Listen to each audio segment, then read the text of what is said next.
હવે વાત કરીશું ભાવનગરની તો ભાવનગર ડિસ્ટ્રિક્ટ બેંકની ભરતી પ્રક્રિયામાં મોટું કૌભાંડ થયું હોવાનો આક્ષેપ વિદ્યાર્થી નેતા યુવરાજસિંહ જાડેજાએ કર્યો છે।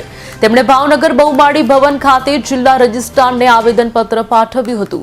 યુવરાજસિંહ દ્વારા ગંભીર આક્ષેપો કરવામાં આવ્યા છે। તેમણે દાવો કર્યો છે કે બેંકમાં ભરતી પ્રક્રિયા દરમિયાન સગાવાદ અને લાગતા વળગતાના આધારે નોકરીઓ આપવામાં આવી છે। યુવરાજસિંહે આ વિષયમાં બેંકના ડિરેક્ટરો અને અમલદારોની સંડોવણીના પુરાવાઓ પણ રજૂ કર્યા છે।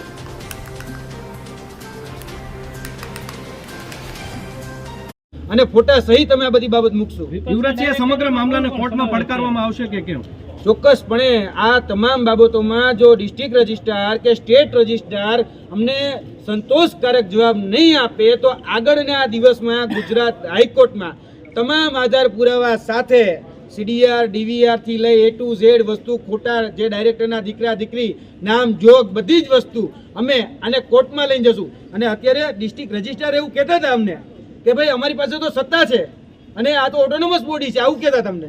તો ભાઈ કહેવા માંગીએ છીએ ભાઈ તમારી પાસે સત્તા છે ને, પણ સત્તા પોતાના સગાવાલાને કે ડાયરેક્ટરના દીકરા દીકરીને લેવા માટે નથી। એ સત્તા છે કે તમે પાકસાપ અને ઈમાનદારીથી ક્રિસ્ટલ ક્લિયર ભરતી કરો, એના માટેની સત્તા છે। જે લોકો ખરેખર મહેનતથી સહકારી ક્ષેત્રમાં આવે છે, આવવા માગે છે, એની તમે ભરતી કરો। તમારા ડાયરેક્ટરના ભાણિયાને કે ભત્રીજાને લેવા માટે ભરતી નથી। એટલે જે નીતિ નિયમોના જે બણગા ફૂંકવામાં આવે છે, તો આ રહી ભરતી। ક્યાં છે રિક્રુટમેન્ટ રૂલ, ક્યાં છે સિલેબસ, ક્યાં છે OMR, ક્યાં છે પ્રશ્નપત્રો, ક્યાં છે કોલ લેટર, બધું જ તમે લઈ લીધું।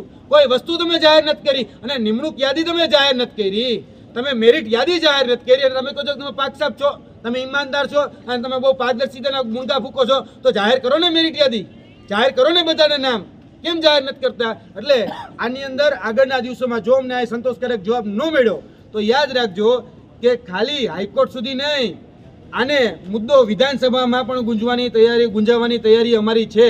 તમામ જે અત્યારે ભારતીય જનતા પાર્ટીના હોય, કોંગ્રેસના હોય, અપક્ષના હોય કે આમ આદમી પાર્ટીના હોય, તમામ નેતાઓને અમે આ મુદ્દો લેખિતમાં 182 ધારાસભ્યને ફોરવર્ડ કરી રહ્યા છીએ અને કહેવા માંગીએ છીએ કે વિધાનસભામાં પણ આ મુદ્દો ઉઠાવી આનો જવાબ માંગવામાં આવે કે કઈ રીતે ડાયરેક્ટરના દીકરા દીકરીઓને આ રીતે સેટ કરવામાં આવે છે।